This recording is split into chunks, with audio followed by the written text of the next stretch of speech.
Talk to John DeMartini. This is one of the most amazing and inspiring shows that you can listen into. If you want to be on the edge of your seats, if you want to open up your heart, if you want to expand your mind, and you want to meet incredible people, stay tuned because you're just about to experience a transformative radio show that will change your life. And you're listening to the Dr. Pat Show that's coming up right next. Welcome to the Dr. Pat Show. Talk radio to thrive by. Powerful, inspiring, and coming to you live, bringing you stories of people like you and me, busting through and living life full out. Get ready to dare to wonder what your life would be like if you knew you could not fail. Hey, everybody, welcome. It's so great to have all of you tune us in and turn us on.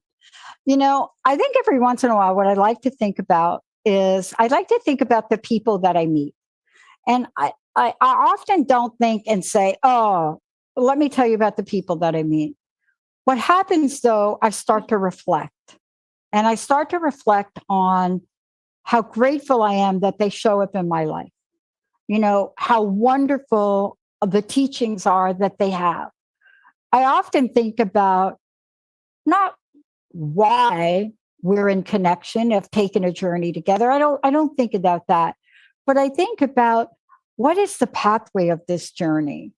You know, what is the honor and the respect and, you know, this particular expansive nature that we get to take on. And all of you as an audience, I've said this before, Sarah Mane, she is joining me here today. Amazing to have her on the show.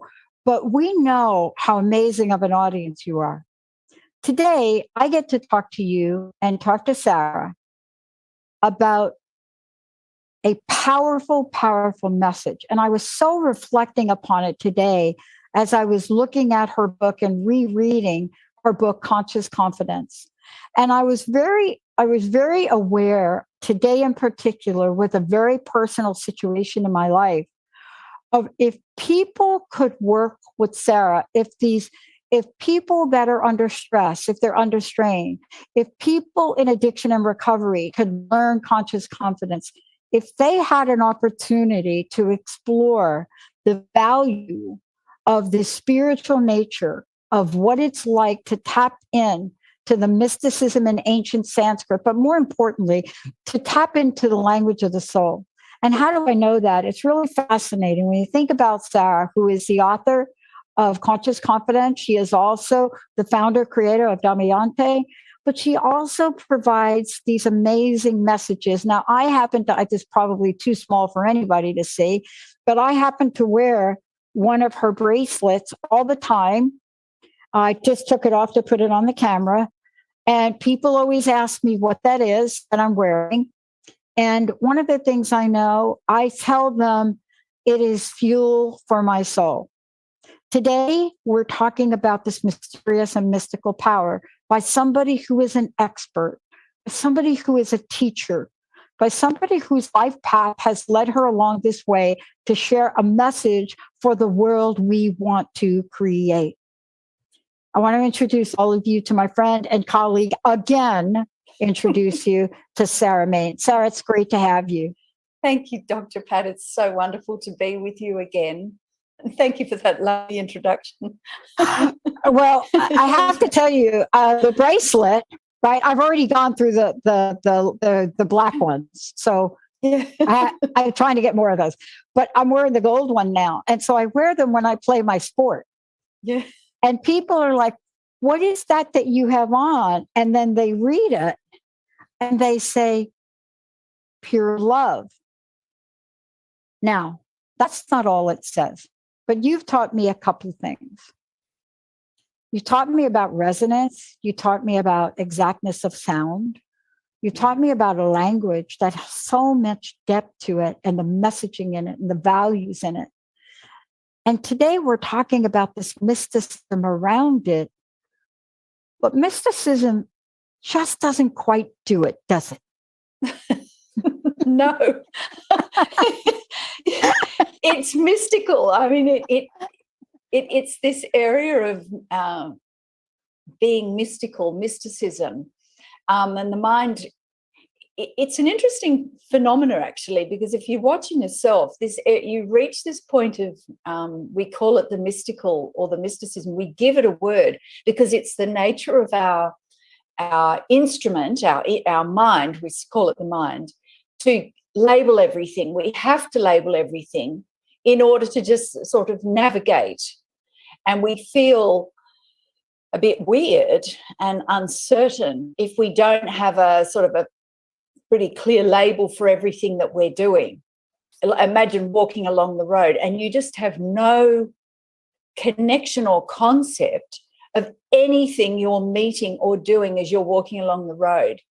Just imagine you have no concept for that path that you're walking on. You have no concept of the trees you're seeing. You just, you would say that you have some sort of neurological or psychological disorder, right? But this inner mysticism, one of the things about it is it's behind or beyond our normal conceptual thinking. Yeah.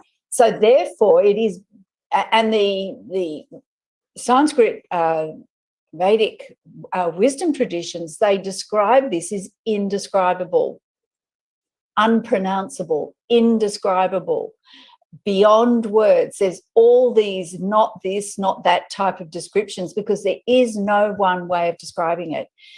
But one thing about getting behind or beyond all those words and concepts is there's a space. And you notice that when you talk about this mysticism of Sanskrit, we're just in a space. And it's not a vacuum, it's not empty, it's full. But we then have to find or discover or uncover ways of describing it in our normal form of communication so that we can interact about it, because it's natural to want to interact about it. But we have to find different ways of doing that, different language, and we sort of struggle to try and find, and we say, it's like it's this, or as it were, or kind of like this, because we can only ever use sort of references or analogies, because what we're describing, this space, this mysticism, is beyond. And Sanskrit is very much from that space. And we connect with it in resonance often, just this sort of feeling and the sound about it. But there's so much more in the wisdom of it as well. It's the complete package.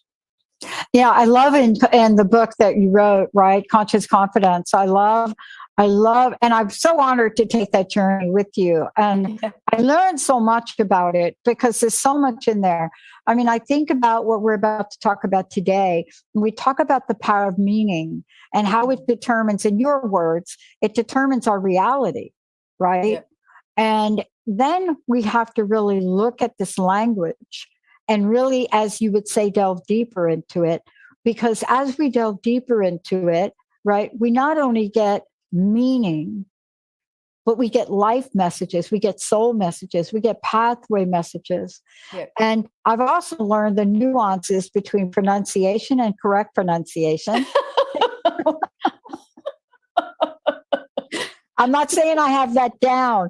I mean, honestly, when my partner asked me, my partner is from India, when she saw this and she asked me about it, and I said, how did I pronounce it?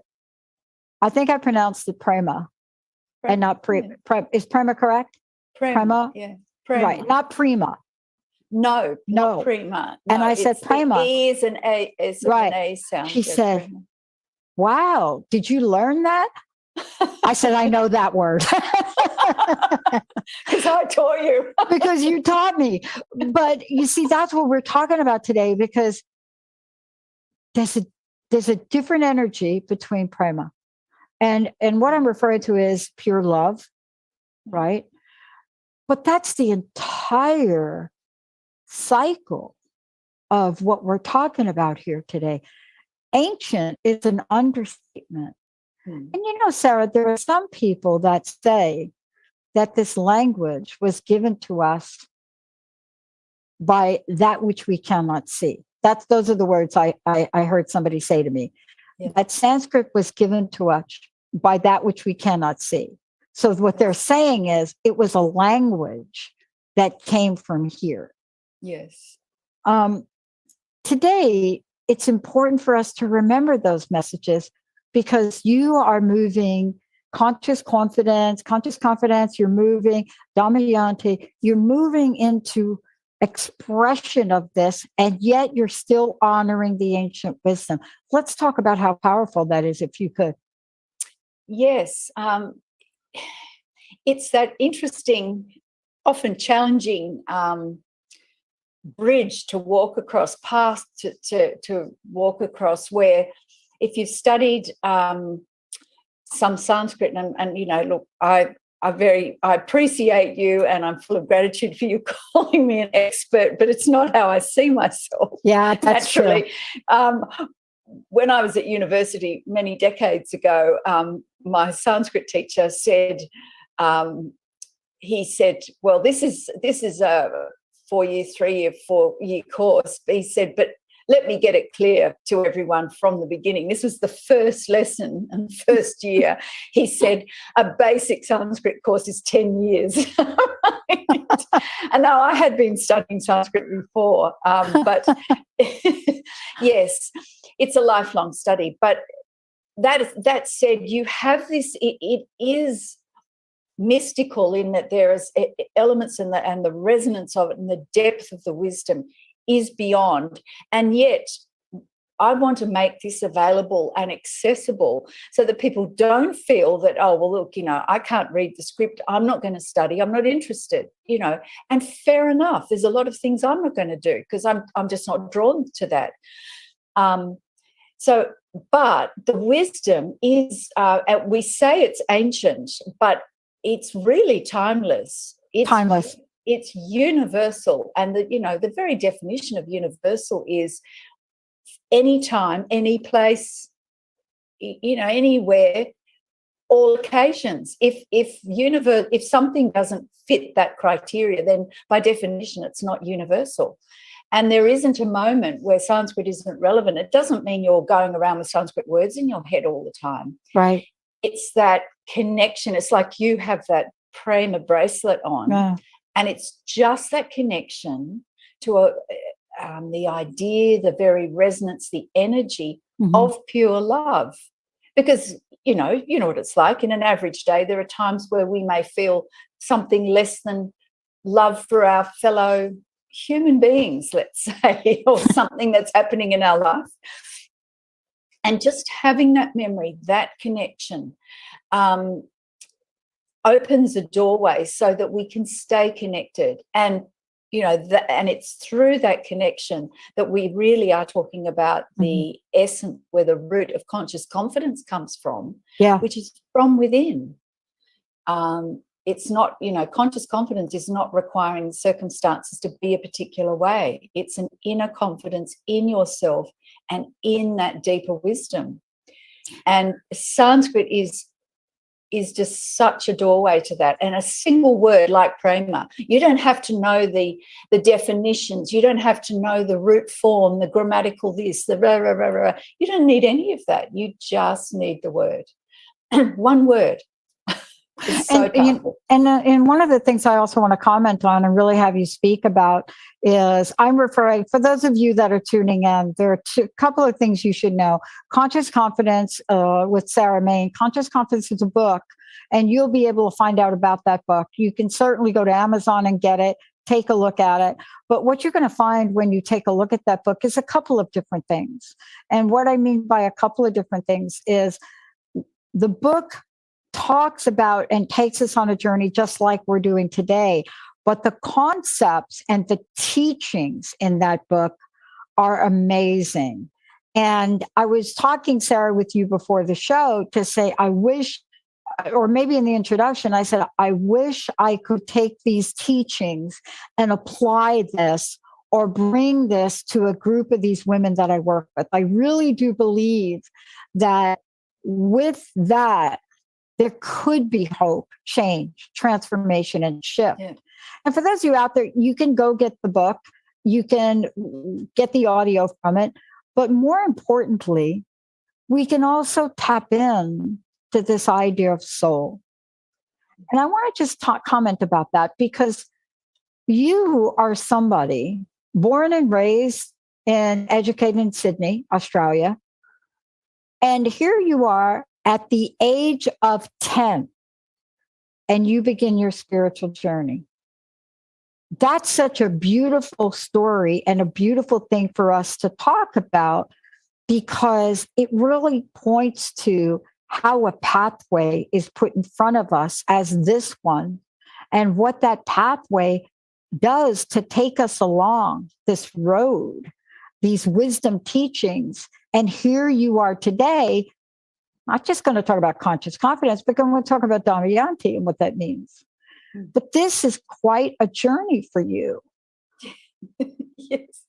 And I have to ask you, this is something you did, but these experiences can lead many people to that level of profound truth, can't they? Oh, absolutely. I mean, we are, as the saying goes, we are spiritual beings having a human experience. And, that realization can grow if you connect with your soul path, have that moment of awareness, and it's like a spark. And there's a chapter in my book about this journey, and there are steps to it, and or gateways or stages, however you want to describe it. But that first spark, that's mystical, because it seems to come unbidden, out of nowhere. It could be something you've read, you've heard, something that you've just said, Dr. Pat, and you go, oh, I call it inspiration. In Sanskrit, it's shubhechcha, which means pure, good impulse, pure impulse. Boom. And it's like striking a match, and then the fire's lit. It might be a small fire, but it's lit. And then from that, you start asking questions. All of a sudden, you're aware of something greater, and there's an energy to pursue that. And you've still got daily responsibilities and doing what you do, and yet there's another dimension. Yeah. That can be a little bit discombobulating, to be honest with you, because you're now relating to things slightly differently. Your self-image can change, because you suddenly think, oh, there's something more. I've got questions. And it can be some sort of trauma. It can be some difficult situation can cause that sort of thing, or it can just be literally out of the blue. It varies. But my experience and observation is that it's something that people can't sort of turn away from. Particularly, I know I had a chap on my show recently, and he had recovered from addiction, and he's got questions, because he said he found in the end he recovered, like he was in a recovery program, but he found that a spiritual solution ultimately was the one that really changed and really brought about his fundamental recovery. And he said, and of course he's got questions, but you start talking to people that you've related to before, friends and family, and they think you're a bit nuts. Oh, yeah. Or you've gone the soft option, or you're off with the fairies or with the pixies or anti-science or whatever it is. And you have to get comfortable with that, because you can feel a bit, you're not quite sure where you're going within yourself as you get comfortable with this, and you get more connected with yourself. So you can't deny the truth of this, what has awakened, this path, this soul path. Yeah. You want to follow it, and yet you still want to talk to your friends, and they don't get it. So who do you talk to? So it's a whole different world, and it is mystical. It's very beautiful. But this is this growth and evolution. And it takes courage, and you need to, it's the way to go. You want to pursue it. And then you discover there is a whole dimension to life where we can realize that we are spiritual beings having a human experience. Yeah. And for me, at 10 years old, to be honest with you, it felt a little bit like I was picking up from where I left off last time. It was a natural, I just felt drawn that way. Yeah. And, I want to I want to thank you for really sharing that story, because I shared with you that I was late for this show, which is very rare for me. And there would only be one thing that would allow that to happen in my life. And that would be an emergency about a life of somebody that is struggling with addiction. Right. And yet I know the limit in the nature by which I can help.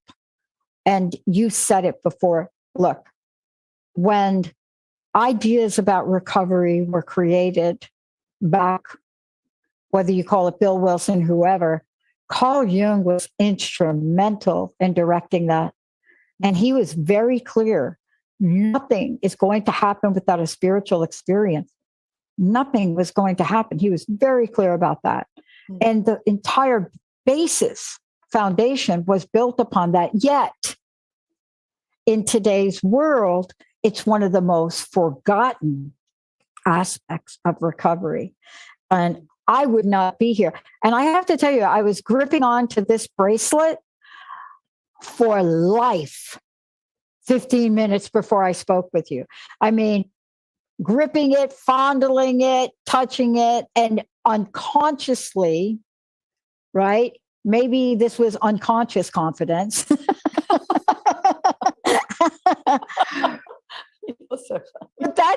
I think that's what it was, because I mean, I actually put a dent in my wrist.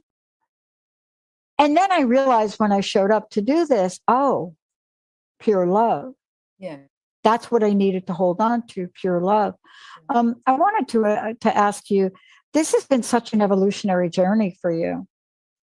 And now I've mentioned Conscious Confidence. People can go, if you want to get the book, go to Conscious Confidence. There's also an audio book. I think there's only 3 copies left on Amazon if you go over there.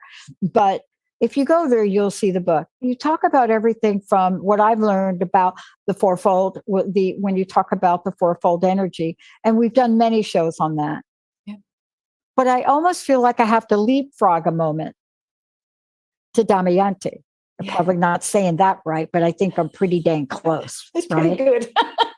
pretty good. I've been practicing. I'm sorry to use tricky words. It's good. When you first said that to me, and I thought, oh my gosh, one more word I have to learn. That's really what I did think. But then I started to say it. Yeah. Damayanti. And I became a little addicted to it. What does that word mean? Now, I know you're going to give me like about 10 minutes explaining the in-depth meaning to it, because part of the situation is it's hard when you see something. And then because tell me if I'm right. Sometimes these translations are multidimensional. Yeah. Okay. Is that right? Yeah. Absolutely. Well said. Yeah. Sanskrit words are absolutely multidimensional. That's an understatement, really. But, and that's what's so amazing about it. What I love so much. But the word Damayanti, well, firstly, it's a very popular, well-known female name, a girl's name. There are girls, women called Damayanti in India, right? It's a popular Indian name. But so it's a name, but the bit, the sort of the core of it comes from a Dhamma and the root dum. In English, you'd write it D-A-M, dum.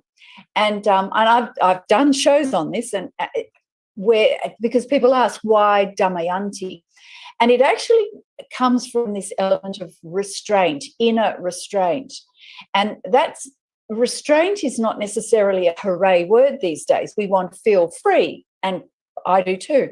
Freedom is a core value of mine, but this is the inner restraint of that which would limit us, the things that are limiting in us, negativity, low self-esteem, poor self-talk, all of those things. And restraint doesn't mean clamping it down. It means letting it go, not letting it rule us, so that we are free to give expression to our potential and our limitlessness, which is part of our true nature. And it also, the restraint comes from being peaceful and calm. It doesn't mean holding it down tight and I'm clenching my fists and pushing things down. If you're listening to this and you can't see me, it comes from restraint and peace and calm. And when you're peaceful and calm, you're not bothered so much. You have the ability to choose, and you have the space and time to choose, and you can discern what is true and from false, and what is limited from limitless.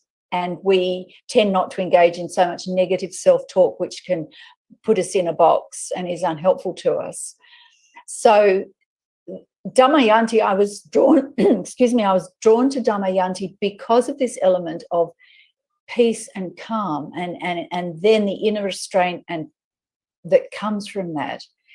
And that's very much in line from the sort of earlier iteration of conscious confidence, which was about this connection within yourself, giving you that confidence and strength to move in any situation and in any direction. And so is that a simple direct? Have I said too much? No. And because, what I loved about it is, I when you first mentioned it, of course, I go to Google, not sure if what I'm getting on Google is correct, but I came across a beautiful story, that I read about this princess right.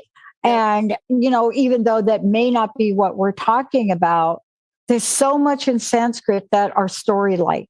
I don't know if that's correct language.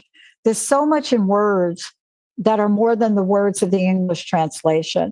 And, you are now taking this to another level. I mean, you've actually created a website, and this is the home now, right?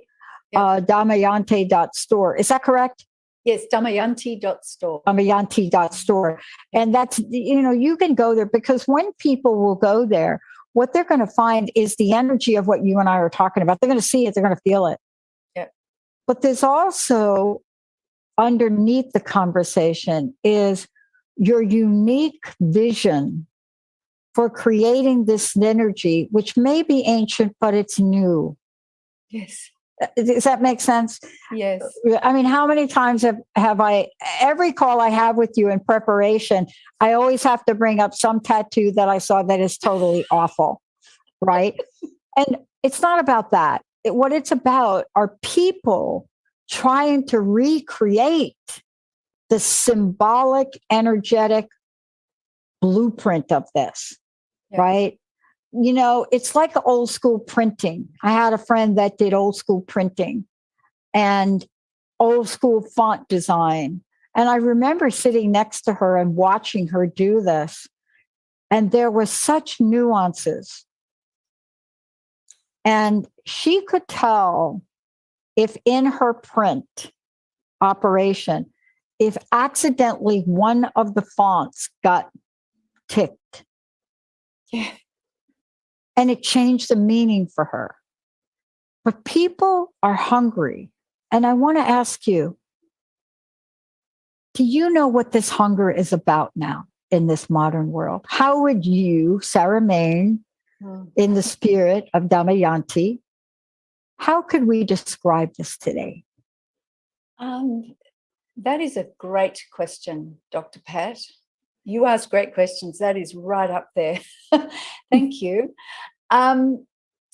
Where I think this definitely an evolving thing for me to understand that. And where I'm at is, I think I'm being led, like my previous guest, the chap that was recovering has recovered, and found that a spiritual solution has been one of the key things to proceed and progress forward. And he really has. It's remarkable. Is the sort of questions he's asking. What is spiritual? What's the difference between spiritual and ordinary? Awareness. If I'm aware how can I measure when I'm not aware? You know, those sorts of questions, really getting to understand that. And how can I stay in memory? So often one of the things that if you go to my website, there's a blog there, and there are decent sized blog pieces there, explaining some of these things about the power of memories coming up soon. That's going up soon. But the whole thing about the story of Damayanti, you read about the princess. There's actually a recent blog post explaining that it's a very long story in the Mahabharata. And I've just taken one section and talked about that in this blog piece. And the 3 lessons that come from that, you know, there's so much to understand just in what is a beautiful story of Damayanti, and even just sections of it. But there's so much to understand, and the lessons in it. And one of the things I would say is, and certainly I endeavoured to do this in my book, is to present stories to illustrate. These stories are not just children's fables. A story bypasses a lot of our logical thinking, which can be such a barrier and get in the way and block, frankly. The story goes past and into the heart and can resonate more deeply than just an explanation. And my spiritual teacher said, you read stories to children, these traditional stories to children that have a message. He said, you can tell them the message, but he said they forget the message and all they remember is the story, and that's all they need. Because as an adult, if you hear that story, you get the message and you just remember that story, and it resonates with you like that bracelet. All you need is just one word, and you know it means love, and it keeps you connected. Yeah. It keeps that pathway open, and the stories do the same. So it's a sort of a long-winded answer, but that's a great answer. You know, it's an evolving thing for me, and I appreciate any questions people have, because it shows me a way. Yeah, I love it so much. And we're going to take a short break, and I'll tell you why I love it so much. And I love the blog post you posted, I think it was as of today, where you're talking about mindfulness and meditation. There was a blog post on that. And what I found myself, you know, I went back and I read it again, and I found myself at this place of learning that I learned from you several years ago. And because I learned it and started to practice it, albeit again, not always the proper pronunciation, but I will share this when we come back. I learned the power of it. And what I'm talking about is mantra. And I honor that person that is speaking with you, that person in recovery that is speaking with you, because those of us that have gone through that, if we can't find that spiritual experience and if we can't find that peace, that's the difference between getting recovered and staying in recovery. Yeah. It's that gap. And it doesn't have to be a one size fits all, but yet we need to do more. When we come back, we're going to talk with Sarah, not just about this, but we're going to talk about how now the symbolism of Damayanti, how now this for your soul, right? How we can embed this and be reminded. And by the way, I just showed you this bracelet, which I wear because it's a reminder. But what did I learn from this bracelet that I go to in my own unconscious confidence way that happens automatically in the spirit of mindfulness? When we come back, that and more. Sarah, for a minute, how do people find out more about you? And then when we come back, we're going to talk about what you've created to keep this flow and symbolism and spiritual practices going. How do they find out more about you? You can go to my website, damayanti.store, I have to think, damayanti.store. Damayanti. It ends with an I, damayanti.store. Yes, I know it because I had to learn to pronounce it and really to take it in. When we come back, what is it about that word and the word on my bracelet that I just keep repeating over and over and over again when I am stressed. Why? Why do I pick that? Stay tuned. We'll be right back. There isn't a magic pill to creating your healthy lifestyle, yet it doesn't have to be hard or feel impossible. Health works from the inside out, connecting both your body and your mind. Georgette LePage lives and breathes what she teaches, so allow her to be living proof of what can work for you. Connect with her now for a free 30-minute discovery session to see what results you are looking for and how she can help you get them. Visit GeorgetteLePage.com. Are you having difficulty feeling at home in your own home? Join Annette Rigolo and Dr. Pat in Enlightened Environments, Optimizing from the Outside In, as they present a deep dive into the various vibrations of the earth, along with man-made energies that impact our lives. Using the diamond dowsing method, we will utilize specific vibrations to elevate our own homes to support us and expand us with their energy. Join us every third Wednesday at 10:30 a.m. Pacific Time to make your home home. Healing has a ripple effect. One person's healing affects everyone around them. This is where the power of sharing our stories can be so important. Tune in to Playing on the Edge Radio with Megan Edge each month on Transformation Talk Radio, as Megan provides you with ways of sustaining radical and powerful changes in your life. Enact the power of radical change. To find out more about Megan Edge, visit her website at meganedge.ca. Did you know that when we talk about the Earth's ecosystems, the most important ecosystem has been left out? We created the ecosystem approach to recapture human potential. Find us at theecosystemapproach.org. Join us every Monday at 1 p.m. Pacific Time and 4 p.m. Eastern Time for the Ecosystem Approach Show with Jason and Patricia on TransformationTalkRadio.com. Are you ready to put down that drink or drug for good? Are you struggling to maintain your recovery from addictive behaviors? Do you need help with a family member or loved one who's in early recovery or battling addiction? Get the help and guidance you need by arranging a recovery recharged phone session with me, Ellen Stewart, Pushy Broad from the Bronx, certified life and recovery coach. Call 1-800-889-1757. Make an appointment today or go to my website, pushybroadfromthebronx.com, and click on the link that says Recovery Recharged. Don't wait. Get the help you need today. This is Ellen Stewart, Pushy Broad from the Bronx on TransformationTalkRadio.com.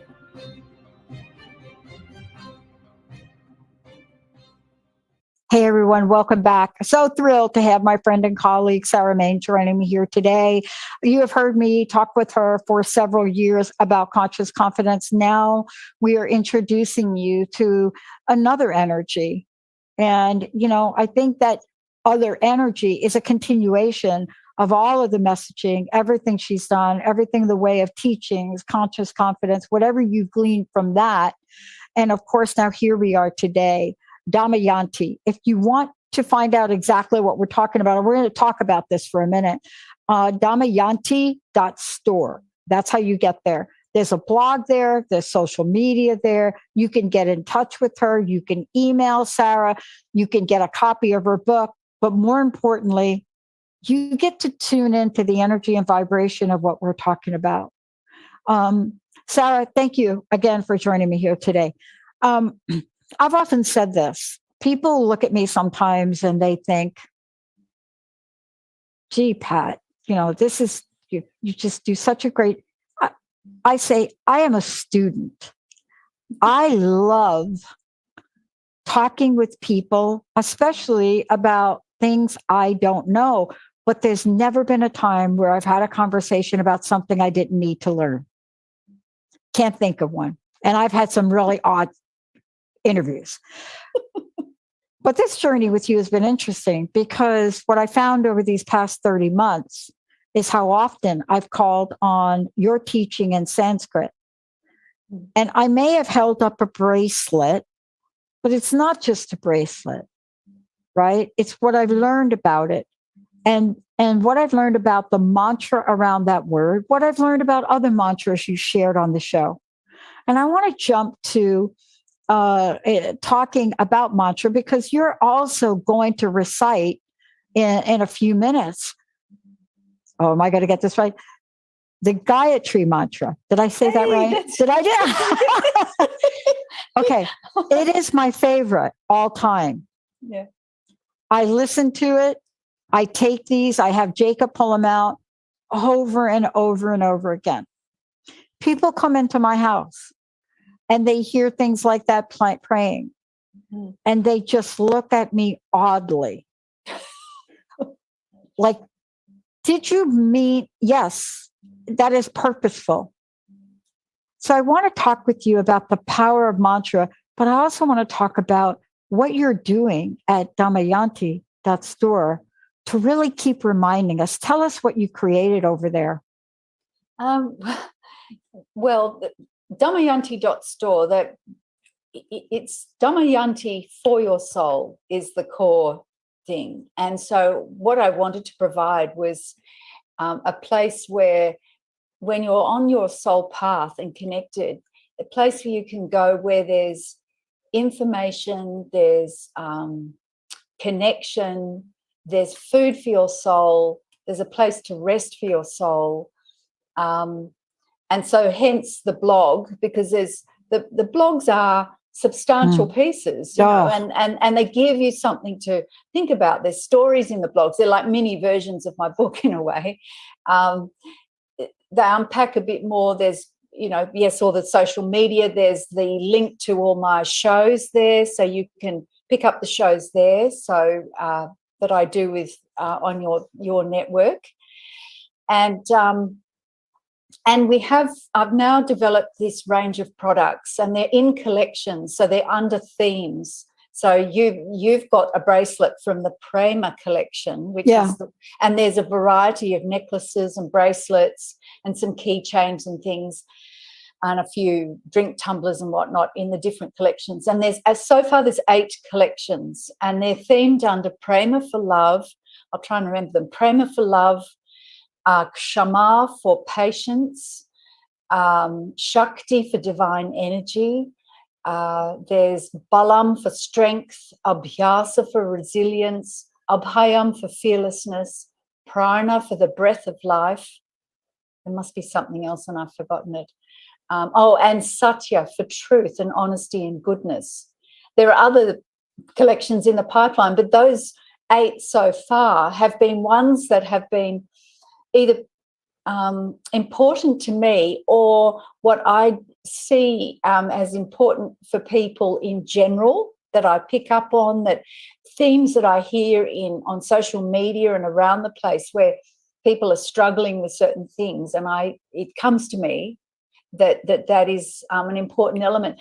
And the way I was taught was go back to the Sanskrit, just get the Sanskrit word, find out what it means, because as you said before the break, Sanskrit is multi-dimensional.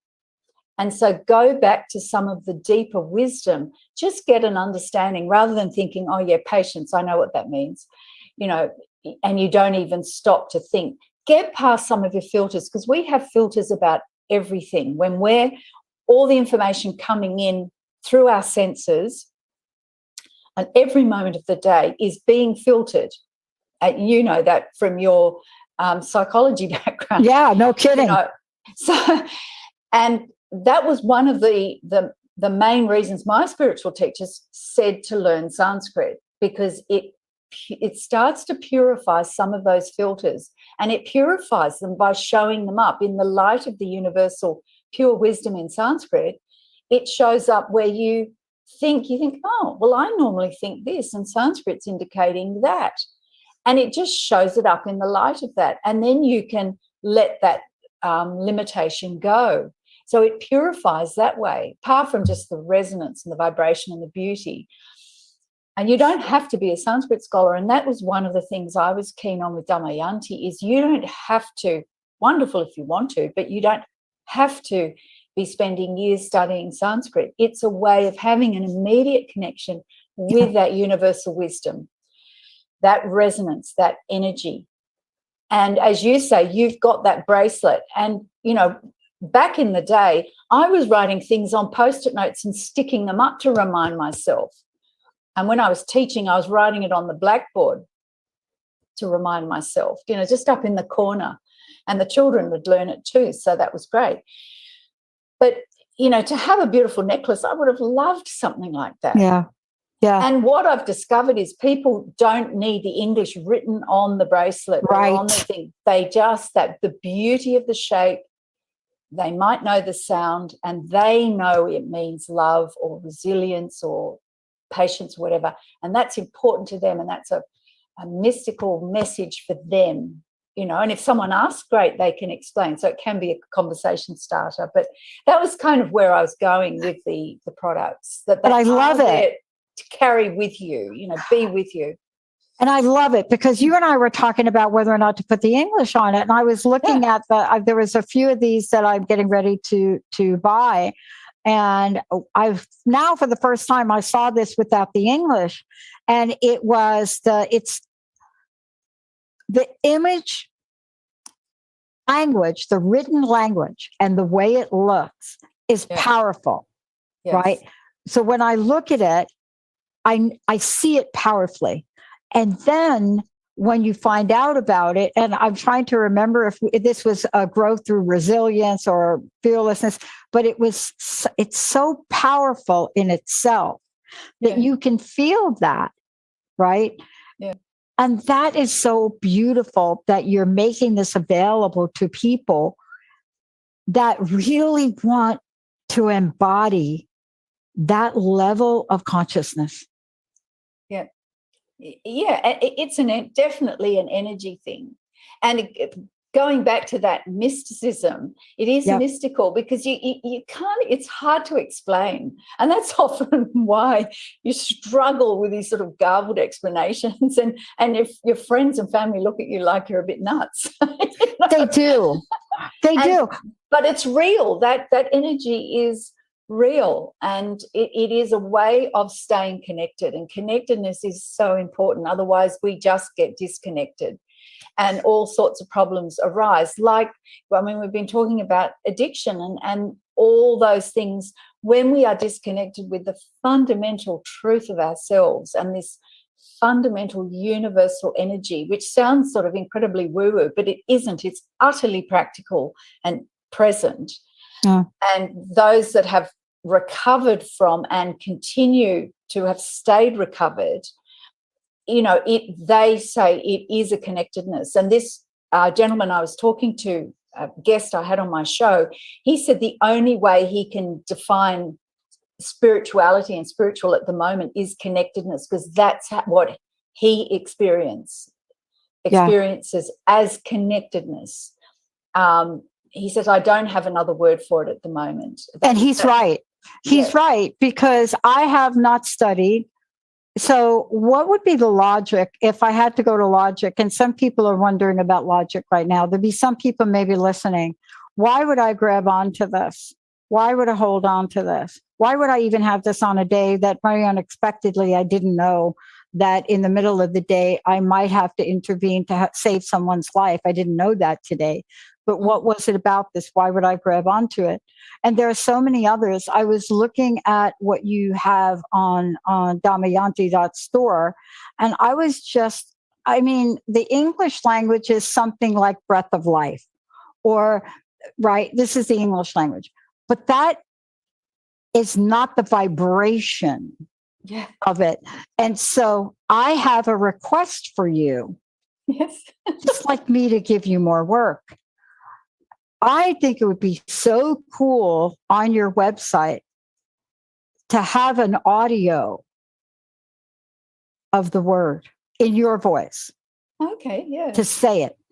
Because the power of the imagery of it, and I know what I'm drawn to, and I don't even know what it means. But can you imagine now if people could learn what I've learned about pure love, about prema? If they could learn that, like I learned from you, and can hear the language and become to step into the mantra. See, this is what happens sometimes when we learn something that is new to us, but ancient and timeless. Yeah. That's how that bridge of time gets connected, Sarah. Or do you know what I mean? Yeah. There is no bridge. You just connect. You just connect. Yeah. But that connection, and it's probably more accurate to say it's a reconnection, because it's always there, but we reconnect, and it seems new. And that's why we describe these, the jewelry and things particularly, as wearable mantras in sacred Sanskrit. And it's, I think, and particularly in this day and age where we have all these technology that connects us in one way, and yet we can be supremely disconnected. Even more so, we can be utterly distracted. Hence, one of the chapters, the core chapters in my book, is on focusing, because focusing connects you. And it's a fundamental thing, and there are stories, and it's enjoyable. I don't want to make it sound like I'm an old school teacher. No, it's a great book, but it's everything from my point of view has got to be practical. That's why in my book there are stories, there's exercises, there's modern contemporary accounts of people I actually know, either I worked with or know. They're all, to bring everything into something that's accessible, about something that's unbelievably mystical, completely ancient and timeless. It's really timeless rather than ancient, but hey, whatever, let's use those words. It is timeless. Make it relevant. And so you're in a situation, and this is a life and death situation, and you've got that there. You're not just left with nothing. You have that. And you're tapping in and connecting, no matter how difficult it is, the situation that you're navigating through, you have that connection to something that is utterly timeless. Yeah. Actually, ancient, timeless. And it's said that the universal source, spirit, God, the gods, however you want to say it, consciousness, Sanskrit is the language of the universe, and it is a thread that runs through all time that you can tap into, and it's that thread of consciousness, that thread of spirit that the soul can connect to. That is the connectedness, and it's a single thread, and it's like you tap back into that, and then you're not alone, and instinctively without thinking that there is something greater than just you at that moment. And you're drawing on that consciously. And I have, in situations that have been, difficult, either personally or I've been involved in situations, really challenging situations where I've had to play a role or whatever, even if it's just a very supportive role, I find I've got a Sanskrit mantra or something, and it's just there, and it comes to mind strongly, and I feel like I'm not walking this alone. It keeps me connected, and people will say to me later, how did you stay so calm? How did you stay strong? You don't seem to be so affected, or something like that. And I know it doesn't mean I'm not feeling things, but all I can do is just be utterly grateful and say, look, what can I say? I've got that connectedness. And the Sanskrit is just a gift, because language is so powerful. We literally speak ourselves into existence. Yeah. People need to understand that. That's the power of language. So you is. better make sure the language and the sound is good. I wonder if you could kind of lead us out of today's show. I want to thank you so much. For those of you out there, go to damayanti.store, damayanti.store. But if you would lead us out with a mantra, I would so love that. Yes, I would love to do that. And it's the Gayatri Mantra, which is one of the, most ancient, traditional, supreme, profound mantras, almost untranslatable. So there's many different ways of saying it in English, but here's the English. Body of all, mind of all, spirit of all, may we meditate on the radiance of the inner light. May that self illuminate our thoughts. Peace, peace, peace. Om Bhurbhuva Swaha Tatsaviturvarenyam Bhargo Devasya Dhimahi Dhyo Yo Nah Prachodayat. Om Shanti Shanti Shanti. Sarah, thank you so much for everything. I can't wait to see what's next. Sarah Mane, everyone, please, Conscious Confidence is her book. And Jacob will pull out that mantra and we'll make sure we play it at the beginning. But it is one of the most powerful mantras, at least that I've listened to, and it's my go-to. Sarah, thank you for everything. Thank you. Thank you all for tuning us in, turning us on. Please go to damayanti.store. And everything we've talked about and then some is there. Hopefully, Sarah will add in her voice how to pronounce this properly. Thank you, Sarah. Love you so much. Thank you. Thank you. Bye-bye. Thank you, Jacob. Thank you so much. Thank you all. We'll see